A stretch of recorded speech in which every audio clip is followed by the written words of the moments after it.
Salut, c'est Alex. Dans cette vidéo, on va voir ensemble comment travailler efficacement depuis chez soi. On va voir exactement comment s'organiser quand on travaille depuis la maison pour éviter d'être pas productif et tout simplement pouvoir faire les choses qu'on s'était dit qu'on voulait faire. Peut-être que vous, aujourd'hui, vous avez un business en ligne, vous travaillez en tant que freelance ou tout simplement vous faites du télétravail. Dans cette vidéo, je vais vous partager 9 choses qui vont vous aider à travailler plus efficacement depuis chez vous. Donc la première chose qui est importante, on va commencer directement, c'est de se réveiller à des heures fixes et de se coucher à des heures fixes. Donc quand j'ai commencé mon business en ligne il y a de ça 4-5 ans, j'avais pas vraiment d'horaire en fait. J'ai toujours eu du mal à me lever assez tôt et donc je mettais plus jamais de réveil. À partir du moment où je vivais totalement mon activité, ça a commencé donc en 2016, je mettais plus jamais de réveil et j'allais dormir quand je voulais. Bref, c'était un petit peu le rêve de quand j'étais étudiant en fait. Ce qui s'est passé, c'est qu'on perd toute la structure qu'on avait dans un cadre de travail normal. C'est-à-dire que quand j'étais étudiant, ou peut-être que vous, si vous avez un job de salarié, vous allez tous les jours au travail à la même heure et vous terminez votre travail à la même heure et puis ensuite vous allez vous dormir à la même heure en fait. Et du coup, je perdais un petit peu cette structure et j'ai remarqué que ça avait un impact sur ma productivité. Donc de ces temps-ci, je me lève tous les jours à la même heure et j'ai remarqué que je suis vraiment plus productif. Déjà parce qu'en termes de sommeil, c'est beaucoup plus efficace, c'est-à-dire que mon sommeil va être d'une bien meilleure qualité si je me réveille tous les jours à la même heure, tandis que si je me réveille à des heures différentes, ça m'arrivait à plusieurs reprises d'avoir du mal à aller dormir et du coup je me réveille plus tard le lendemain et ça commence à créer un cycle en fait. Dans le passé, ça m'est déjà arrivé tout simplement de comme ça me lever de plus en plus tard jusqu'à un jour où je me suis levé, il était 3 heures de l'après-midi. Donc comment est-ce que vous voulez être productif quand ça arrive? Donc petite chose simple à mettre en place si ce n'est pas encore fait, essayez de vous lever tous les jours à la même heure. Il ne faut pas forcément que ce soit une heure fixe, mais en tout cas que ce soit une fenêtre de peut-être 30 minutes. Voilà, par exemple, moi aujourd'hui je me lève toujours entre 7h et 7h20, ça dépend un petit peu. Des fois je prends un petit peu plus de temps à me réveiller, mais mettez ça en place et ça va vous donner plus de productivité. La deuxième chose, c'est de s'habiller correctement et de ne pas rester en pyjama ou en slip ou en training, peu importe. Faites en sorte de vous habiller d'une manière, de la même manière que vous habillerez si vous allez peut-être aller en ville, si vous allez peut-être faire du shopping ou si vous alliez dans un bureau pour travailler en fait. Parce que le fait de faire ça, ça va impacter votre productivité. D'ailleurs, il y a eu des études qui ont montré que les gens qui s'habillaient en costume étaient plus productifs et c'est pour ça que dans la plupart des grandes entreprises, le costume est toujours de mise parce que ça a un impact, ça nous met dans un état d'esprit plus productif où on va plus travailler. Donc aussi, ça va avoir un impact sur votre estime de vous-même parce que si on se voit tous les jours en pyjama, mal rasé, pas coiffé, on va avoir une mauvaise image de nous-mêmes et ça va avoir un impact assez grand sur votre productivité et sur les résultats que vous allez avoir avec votre activité si vous avez un business en ligne. Donc très important, je dis pas qu'il faut mettre un costume chez soi, costume cravate machin, mais c'est important de s'habiller normalement et d'être présentable et de prendre soin de soi pour avoir une bonne image de soi et aussi pour être dans un mindset que on fait quelque chose de sérieux, on n'est pas là sur le canapé, les pieds sur la table, en training ou en pyjama, en train de travailler. Ça va avoir un impact négatif sur votre productivité. La troisième chose, c'est d'avoir un plan. Si vous vous levez le matin et que vous vous dites « Ok, qu'est-ce que je pourrais bien faire aujourd'hui ?»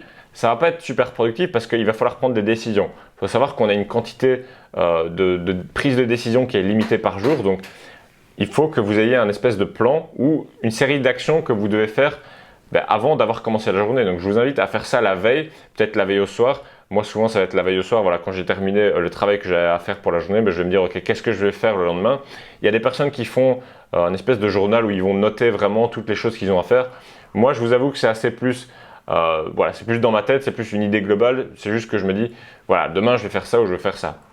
Par exemple, alors je vous fais cette vidéo, on est lundi matin, hier donc on était dimanche soir, à peu près avant d'aller dormir, je me dis ok demain je vais faire des vidéos YouTube, voilà. Bon, c'est une grande direction, je me suis pas fait un plan en 25 étapes, qu'est-ce que je vais faire avec des créneaux de 15 minutes, parce que dans mon cas je préfère faire une action concrète qui va être productive plutôt que de partir dans toutes les directions. Donc voilà, moi je me dis un petit peu près la veille, je me dis le lendemain qu'est-ce que je vais faire exactement.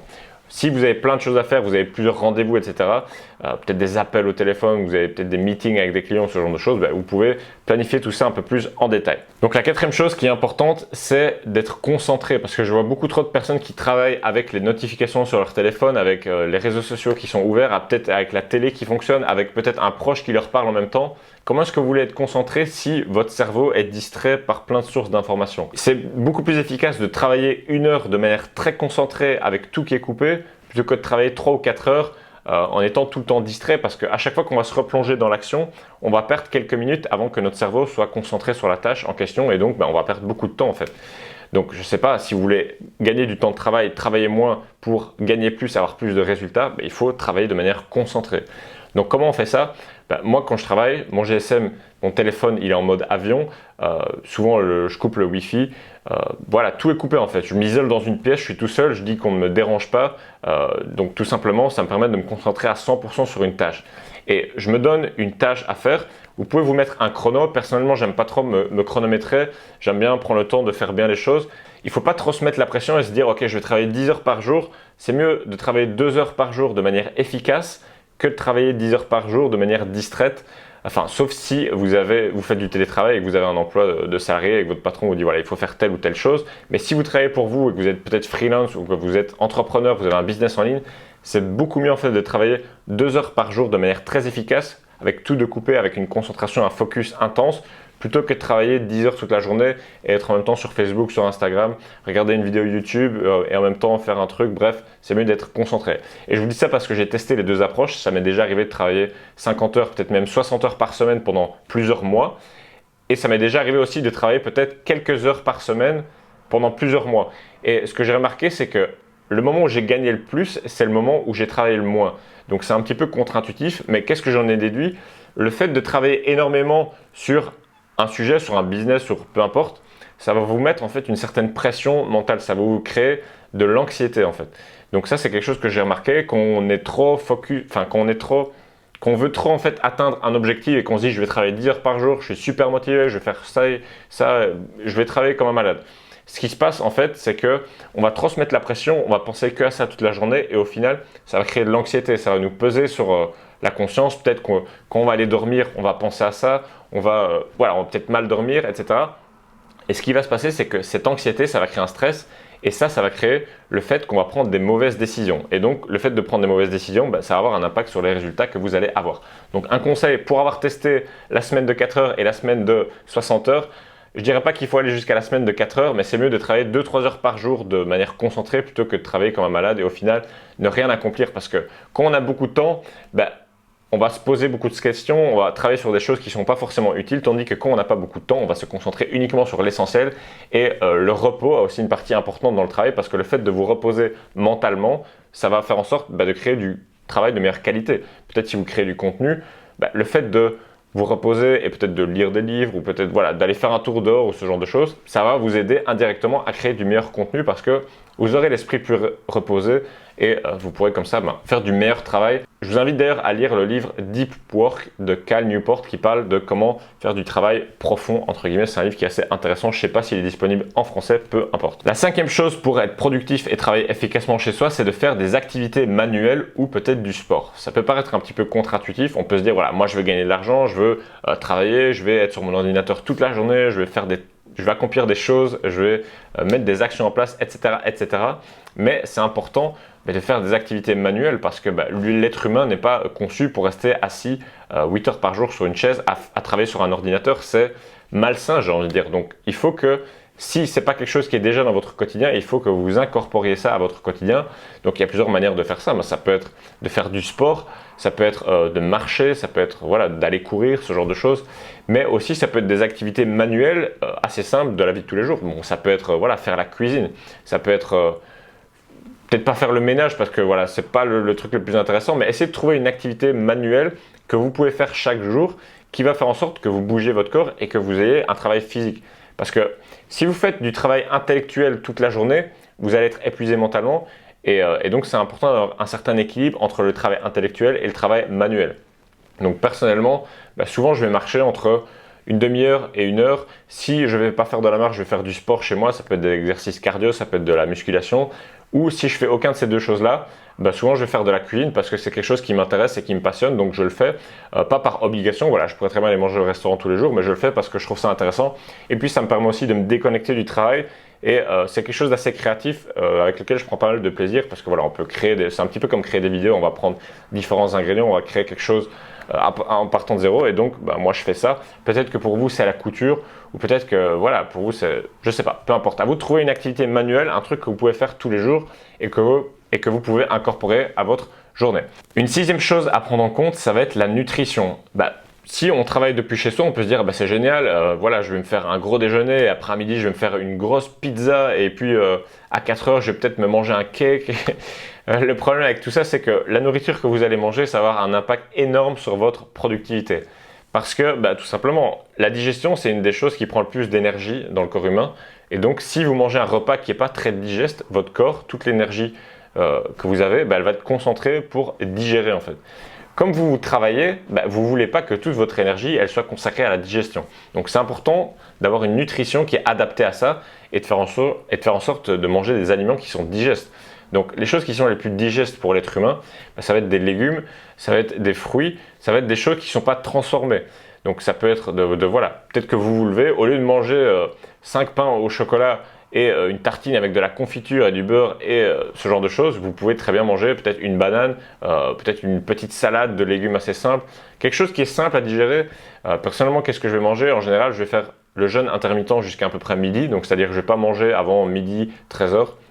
Tout simplement parce que je n'ai pas spécialement faim et aussi parce que le fait de ne pas manger, ça veut dire que vous n'allez pas digérer et que voilà, comme ça vous n'avez pas dépensé d'énergie dans la digestion, mais vous pouvez tout simplement remplacer les choses que vous mangez déjà par des choses qui sont plus simples, plus saines et plus digestes. Donc voilà, des aliments crus, ça peut être des légumes, ça peut être des fruits, ce genre de choses, des noix, des amandes, ce genre de choses est assez digeste et va vous apporter des bonnes énergies sans non plus consommer trop de votre énergie tout simplement pour la digestion. Pareil à midi, vous n'allez pas manger une raclette à midi ou une tartiflette parce que si vous faites ça, votre après-midi, vous n'allez pas forcément, vous n'allez pas du tout travailler. Si vous prenez une tartiflette avec 3 verres de vin, votre après-midi, vous allez peut-être faire la sieste, mais en termes de productivité, ça ne va pas être trop ça. Donc je vous invite vraiment à manger léger, peut-être une petite salade, quelques légumes ou un truc vraiment simple, pas trop se remplir le ventre entre guillemets, parce que sinon vous allez être trop épuisé et vous allez juste avoir envie de dormir. La septième chose pour travailler de manière efficacement depuis chez soi, c'est d'avoir un bureau qui est bien mis, un bureau avec de la lumière naturelle.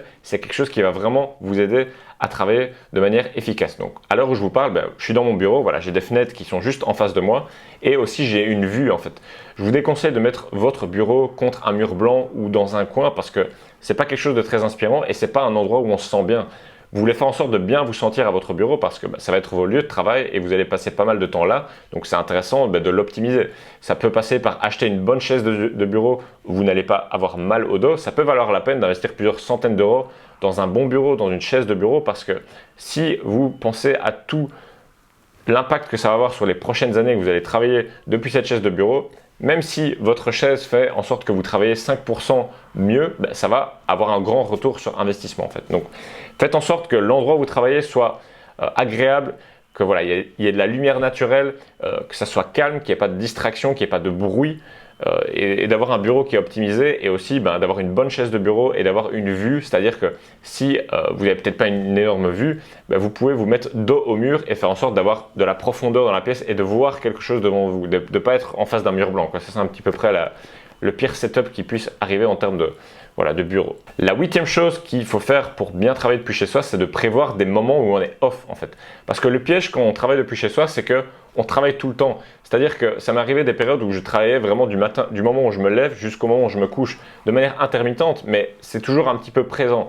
Un truc qui est intéressant pour reposer mentalement, c'est de choisir une heure ou choisir un moment où pour vous la journée de travail est finie et vous n'allez plus penser au travail, vous n'allez plus faire des actions qui sont en rapport avec votre travail. Parce que si vous faites ça, personnellement je l'ai fait et j'ai toujours eu du mal à m'endormir. C'est-à-dire que j'allais travailler jusque des fois tard, jusque peut-être minuit, 1h du matin et après je vais dormir directement. Je ferme mon ordi, je vais dormir. Ce qui se passe, c'est que quand je suis dans mon lit, je pense à mon business, je pense à mon travail et mon cerveau ne s'arrête pas et du coup j'ai du mal à dormir. Si j'ai du mal à dormir, ça veut dire que j'ai pas assez de sommeil. Si j'ai pas assez de sommeil, ça veut dire que je vais travailler moins bien le lendemain. Si je vais travailler moins bien le lendemain, je vais faire des moins bonnes actions et j'aurai de moins bons résultats dans mon business. Donc ça doit être pareil pour vous. Je vous invite à arrêter de travailler quelques heures, je dirais au minimum 2 heures à 3 heures avant d'aller dormir et de vous relaxer et de ne pas lire des livres sur le business ou des choses qui vont faire en sorte que votre cerveau va se réactiver. Ça peut valoir la peine de tout simplement se prévoir des moments off où on ne fait rien. Et quand je dis on ne fait rien, ça peut être un petit peu comme de la méditation, c'est-à-dire s'asseoir sur une chaise et ne rien faire pendant 10-20 minutes, ça permet un petit peu de déconnecter le cerveau et de ne pas être tout le temps dans l'action, dans les notifications, dans les réseaux sociaux, dans telle ou telle idée. Personnellement, j'ai un petit peu du mal à la méditation, mais souvent, ça m'arrive de m'asseoir sur une chaise ou même de rester debout et de regarder en fait ce qu'il y a devant moi, mais de ne rien faire activement. Donc c'est un petit peu comme de la méditation contemplative, mais à vous d'adapter ça en fonction de vos goûts et de vos préférences. La 9e et dernière étape, ça va être de continuer à avoir des interactions sociales, parce que le piège quand on vit tout seul et qu'on travaille sur Internet, c'est que on va pas forcément sortir de chez soi, surtout à l'ère d'aujourd'hui où on peut se faire livrer sa nourriture, on peut tout se faire livrer avec Amazon, on peut se faire livrer ses courses. Donc c'est possible techniquement de rester enfermé chez soi pendant des semaines, voire des mois, et de continuer à toujours vivre. Le problème, c'est que l'être humain est un être social, et donc il faut qu'on continue à avoir des interactions sociales. Donc je vous invite tout simplement à continuer à avoir des proches, à avoir des amis, à sortir, essayer au moins d'avoir une interaction sociale chaque jour, et pas une interaction sociale sur Internet, c'est-à-dire pas forcément un appel ou ce genre de choses.